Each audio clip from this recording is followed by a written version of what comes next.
वही चल रही है, उनको लेकर अब आगे की क्या रणनीति है? लगभग 1 महीने हमारे एंटीवायरस के ऑपरेशन को चलते हुए हो गया है। इसमें 125 से ज़्यादा साइबर ठगों को, जो कि हार्डकोर साइबर ठग थे, उनको गिरफ्तार किया गया है और लाखों रुपए बरामद हुए हैं। सैकड़ों की संख्या mobile phone, SIM, laptop, mini ATM, swipe machines बरामद हुए हैं।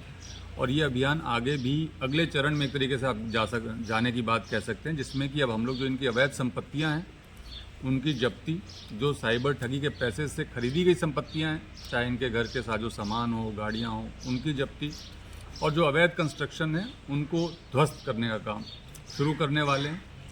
उसके पहले हम लोगों ने आज जो मौजूद लोग थे, प्रमुख सरपंच थे, प्रधान थे, जो इनके धार्मिक धर्मगुरु थे, मौलाना थे, उनको बुला करके मैंने SP साहब ने और पूरे हमारे यहाँ मेवात डीग जिले की जो टीम थी पुलिस अधिकारियों की, हमने एक पंचायत इनकी बुलाई थी, जिसमें कि इनको हमने ये स्पष्ट तौर पे समझा दिया कि अपराध करना, अपराध छुपाना, अपराधियों का साथ देना, ये पुलिस किसी भी तरीके से बर्दाश्त नहीं करेगी।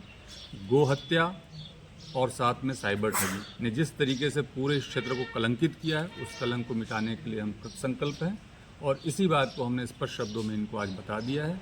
अगर इनका सहयोग हमें मिलता है तो ये कार्रवाई जो हमारी है वो और अच्छे तरीके से रिजल्ट देगी।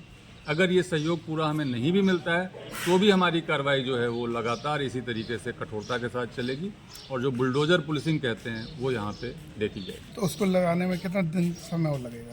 ये तो कार्रवाई चल रही है, कोई समय नहीं लगेगा।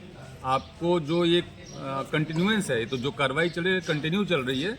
एक तरीके से आप कह लो कि अब जो इनकी संपत्तियां हैं उनकी जब्ती और ध्वस्ती की जो कार्रवाई शुरू होगी, उसके पहले इनको एक बार सावचेत कर रहे थे कि जो बच्चे इससे नहीं जुड़े हुए हैं उनको कम से कम आप सही रास्ता दिखा दो।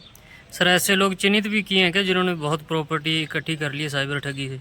सभी थानों में हम लोगों ने इनकी पूरी एक डायरेक्टरी बनाई है, बीट कांस्टेबल से सर्वे करा के साइबर ठगों की पूरी डायरेक्टरी बनाई है, गो तस्करों और गो हत्या करने वालों की डायरेक्टरी बनाई है और सारे अब नज़र में हैं।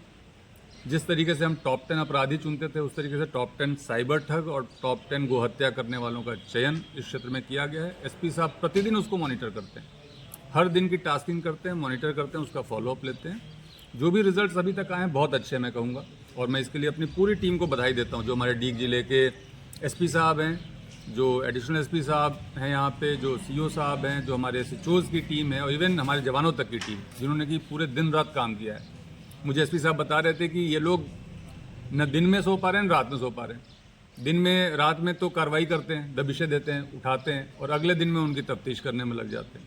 तो इस तरह की जो मेहनत हमारी टीम कर रही है, इसको मैं बहुत बधाई देता हूँ और इसका हमारा जो उद्देश्य है कि इन साइबर ठगों को, गो हत्या करने वालों को, अपराधियों को हम पूरी तरीके से जड़ से समाप्त करें, उस उद्देश्य के पूरा होने तक हम रुकेंगे नहीं।